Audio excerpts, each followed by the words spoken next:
শোল মাছ আর মিষ্টি কুমড়ো টমেটো দিয়ে হালকা মাখা মাখা একটা তরকারি হবে ওর আব্বুর জন্য। আর এই যে পাশে বিরিয়ানি রান্না করতেছি গরুর গোশ দিয়ে।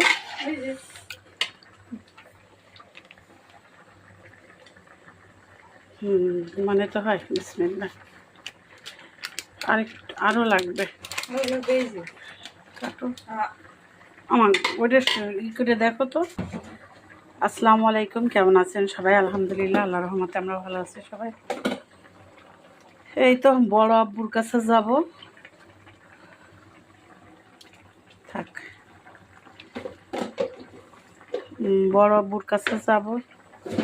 দিদুর নানু বাসার থেকে আসছে বেড়াইয়ে দেখার জন্য। আবার ইনশাল্লাহ শুক্রবারে চলে আসবো, শুক্র শনিবার নাগাদ। তাই যে ওদের জন্য বিরিয়ানি রান্না করে নিয়ে যাব। আর ছোটো আব্বু ছোটো আম্মুর জন্য রেখে যাবো। রুটি হালুয়া পিঠা এগুলি বানিয়ে নিয়ে যাচ্ছি। এই তো এই হচ্ছে আজকে আমাদের রান্নাবান্না। সেই সকাল থেকে শুরু হয়েছি এখন অবধি। তরকারি রান্না হয়ে গেছে। এবার একটু ডাউলের হালুয়া বসিয়ে দিয়েছি। দাও আরও।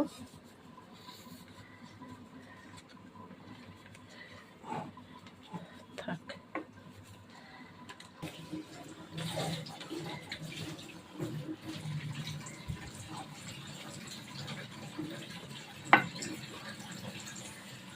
একটু ফুড কালার দিয়ে দেবো।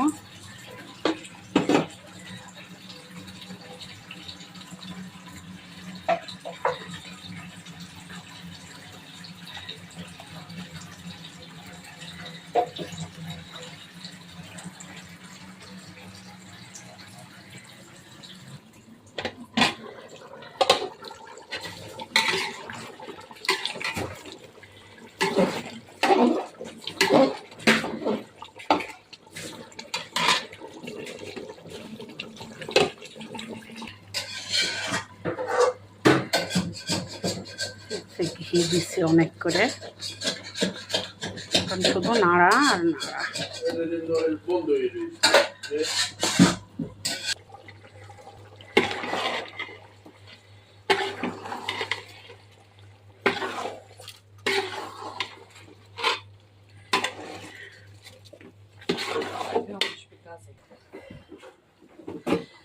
আমাদের বিরিয়ানি কমপ্লিট।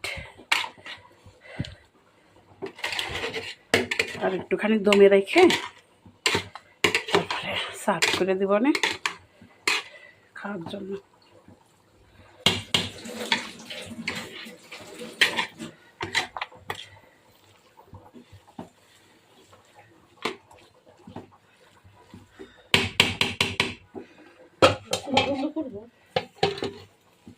হয়ে গেছে।